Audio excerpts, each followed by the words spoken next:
Welcome back. We're going to cover the last topic in mechanical ventilation, and that is weaning and extubating the patient. So we're going to go back to the case you might recall from the first ventilator segment when we were talking about our COPD exacerbation patient. So let's fast forward 3 days, and she's recovering. She's better. She's awake. She's following commands. She has a cough and a gag. And you're going to try to see, or at least assess, her readiness for weaning and extubation. So you put her on a CPAP, a continuous positive airway pressure of 5 centimeters of water. After about a minute, she has a respiratory rate of 20 and a tidal volume of 300. What is the most appropriate plan for the day regarding mechanical ventilation for this patient?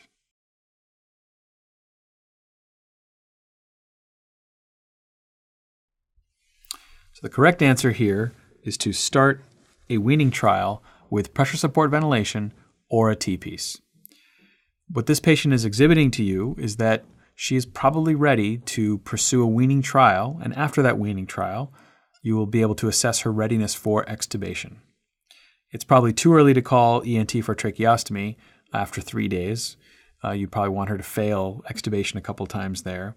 And she's awake and she's following commands, so you probably would not want to resedate her and start a different mode of ventilation. So the correct answer here is to begin a weaning trial. What is a weaning trial? What does it consist of? And when should we start thinking about doing weaning trials for our patients?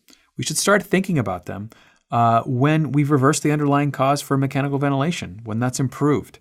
If you intubated someone for acute respiratory distress syndrome and they're still severely hypoxemic and requiring large amounts of FiO2 or PEEP, probably not the best time to start a weaning trial because you know you're not going to extubate that patient. If the patient is in the throes of sepsis and still has a significant hemodynamic compromise and is still not waking up for you, you probably don't want to start them on a weaning trial because they may not wake up or may not be able to extubate them as well. So generally, you want to make sure the underlying reason for mechanical ventilation is improved.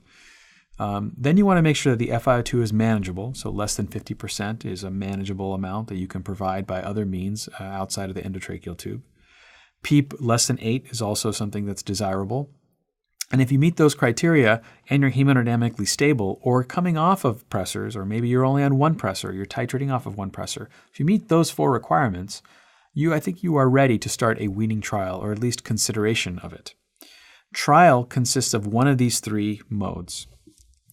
Either 2 hours on pressure support ventilation, the delta 7 over 5 of PEEP, our spontaneous breathing trial here at ZSFGH, 1 to 2 hours of CPAP, 5 centimeters of water, or 30-minute T-piece trial. Now here at ZSFG, as I mentioned before, we use a 2-hour trial of pressure support ventilation, delta 7 over 5. Now what does the data tell us about which mode is better? The data tells us that these modes are all roughly equivalent at predicting who is going to successfully be extubated and not require reintubation. What the literature would suggest is that you should use the mode that you feel most comfortable with at your institution. At our institution, it happens to be the first one listed there, delta 7 over 5 pressure support trial. Just to give you some more background, the 1 to 2 hour CPAP at 5 centimeters of water is basically providing one constant pressure, in this case 5 centimeters of water, for 1 to 2 hours and seeing how the patient is able to ventilate with that pressure. So it does not provide any pressure support. It just provides enough PEEP to keep the alveoli recruited open. That's in contrast to our trial where we do give some ventilatory support. That's the delta 7 part. There are still those intensivists out there who like to use a T-piece trial. What a T-piece trial is basically disconnecting the patient from the ventilator, keeping the endotracheal tube in, and having blow-by oxygen, not under pressure, but just oxygen drifting past the end of the ET tube. The patient can breathe spontaneously on their own. They do have to overcome the resistance of the tubing or the resistance of the endotracheal tube, but they're getting all the oxygen they need, humidified oxygen. And if they can do that for 30 minutes and have stable vitals, stable respiratory rate, stable tidal volume on that setting, that is a very good predictor of whether they were going to succeed or at least not fail extubation. And in fact, many of the original trials looking at weaning and extubation and predicting extubation were done on a T-piece trial. So this is one example, one study to point to that published in 1996 in the New England Journal of Medicine looking at a breathing trial. And what they did was they randomized 300 patients to receive either a spontaneous breathing trial protocol that was driven by the nurses and the respiratory therapists or usual care as a way of screening patients for whether they were ready to be extubated or not. They were screened by the respiratory therapist in the morning, and they were randomized again either to the protocol or to usual care. The protocol itself consisted of either a T-piece or CPAP for 5 minutes, and again was done by the RT and the RN. The physicians were not involved, which is probably why it worked. Successful spontaneous breathing trial was completed at the end of 2 hours. So these patients were on this SBT for 2 hours. So what did they find? What you see here is the Kaplan-Meier curve depicting the percentage of patients that remain on mechanical ventilation out to 30 days, depending on what group they were randomized to, either the intervention group here or the usual care group here. The intervention group, remember, was the group that had a nursing and respiratory care driven protocol to determine when they could be extubated. And when this protocol was rigorously applied, what you see is that most patients got off the ventilator, 50% of the patients got off the ventilator within the first couple days of weaning. The control group spent much longer time on the ventilator than the intervention group. So what this is trying to tell us is that by having a rigid, protocolized, spontaneous breathing trial that is screened and done by nursing and respiratory therapy, you can achieve much less time on the ventilator than by just using usual care or using the physician as the one to determine whether they get extubated or not. But why do patients fail? And it's important to understand when patients fail ventilation, or what you're trying to test is you're trying to test the balance between two things. You're trying to test the balance between the load on the respiratory system here, right? And what we mean by that is, what is the compliance? What is the dead space? Right? Those are the things you're trying to measure there. You're trying to capture that here. And that's on one side, the respiratory load. What are you asking? What is the physiology of the patient asking the lungs to do for it? Okay. And then on the other side, you have muscle power and the drive to breathe on this side. Those things have to be in balance. If they're not in balance, then you'll aim towards more respiratory failure. Now, you can have an overcompensation and more muscle power, more central drive, and you'll have adequate ventilation. That may result in tiring later on. But if the load that is being asked of the lungs is too high, if the respiratory load is too much, is more than, or it at least exceeds the capacity of the muscle strength and the central drive, then you're going to have an imbalance and you're going to lead to more respiratory failure. So when we say compliance, what we're talking about is stiff lungs. So that can be because the ARDS is still active. It can be because they're volume overloaded and you need to diurese them more. If we're talking about the VDVT, or the dead space fraction of total tidal volume, that could be because there's a pulmonary embolism or because you have a lot of dead space in that scenario. It could also mean that it could also be because you have high acidosis, right? So if you have metabolic acidosis that the kidneys cannot compensate for, the load on the respiratory system will be higher because you will need to increase your minute ventilation to blow down your acid in order to successfully be off the ventilator. And if that load exceeds what the power of the muscles and the central drive can do, you're going to fail your extubation. So this is an example of someone in pressure support mode here. Okay, they're breathing spontaneously as depicted here in the slide. And what you see here is they're getting the same delta 7 over 5 that we prescribe at ZSFG. But what you see in the waveforms is you see a pattern of rapid and shallow breaths. So rapid because they're breathing at 35, and shallow because the tidal volumes they're getting is just a little bit above 100. So this patient with this pattern of breathing, rapid, shallow breathing, that's extended over a period of time or even just a few minutes, you know that this patient is not going to survive or not going to tolerate being extubated. So in this case, you would abort your spontaneous breathing trial and revert back to a more sort of volume control mode of ventilation if that's what the patient was on before. So if you see this pattern, this usually implies that there is neuromuscular weakness, right?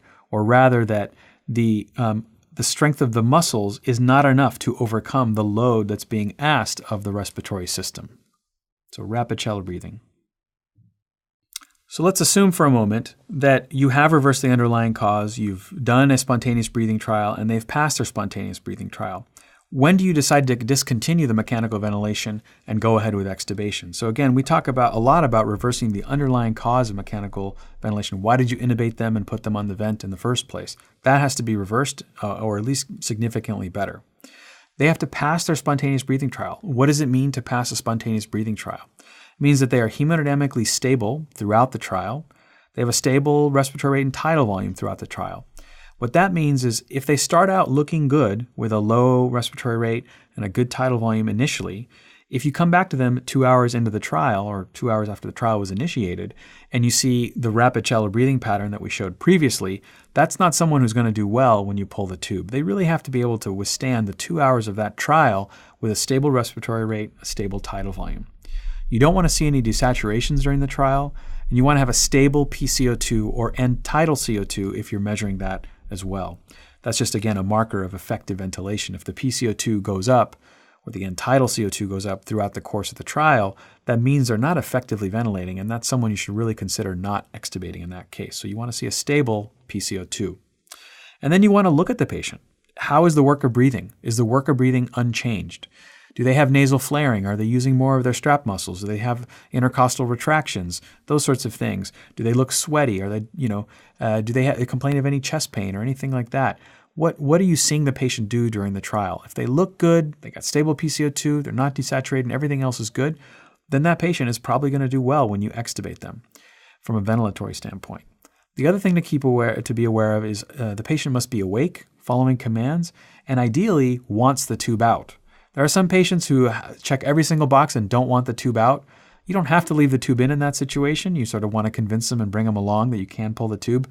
But if they want the tube out and they're following commands and awake, those are all really good things, really good signs that extubation is going to be successful. Secretions must be at a minimum. Along with that, the patient has to have a good cough and a good gag. So you want to make sure that they can actually clear their own secretions and that they have a good gag so they can protect their airway. Those are both elements of successful extubation. And then the last thing is you want to be aware or wary of the patient that was difficult to intubate.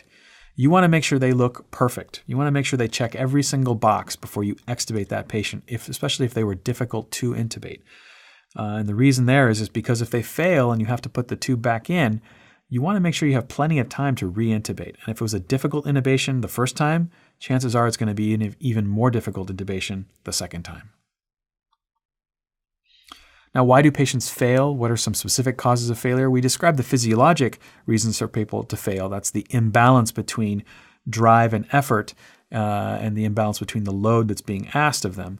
But specific causes of failure is when we have early failure, at least in our hospital, of extubation failure, it's because of stridor. So we can see a fair amount of stridor immediately post-extubation. But interestingly enough, many of the patients that develop stridor post-extubation don't end up needing to be re-intubated, but they do need to be watched, and it's very anxiety-provoking for the patient and for staff when this happens. But that's just something to keep aware of. Another reason patients fail extubation is because of pulmonary edema or flash pulmonary edema. If you think about the relationship of positive pressure ventilation to cardiac function, as you remove positive pressure, you all of a sudden change the hydrostatic forces seen between the capillary and alveolar interface that may favor development of pulmonary edema in that case. You also you increase the afterload that the left ventricle sees, which can result in pulmonary edema in that case. So it's very important before you extubate someone with heart failure or with decreased ejection fraction, if you know it, is to diurese them and make sure you make them as dry as possible, that's as possible for hemodynamic, as long as their hemodynamics can tolerate it. The big thing to worry about with failure also in our hospital is respiratory muscle weakness. And this is usually something you don't see right away. This is usually something that develops over the course of 24 to 48 hours after you extubate someone. They may have had weakness that you could not fully appreciate by the spontaneous breathing trials that you've done, and that can sometimes occur. So just something to keep an eye on.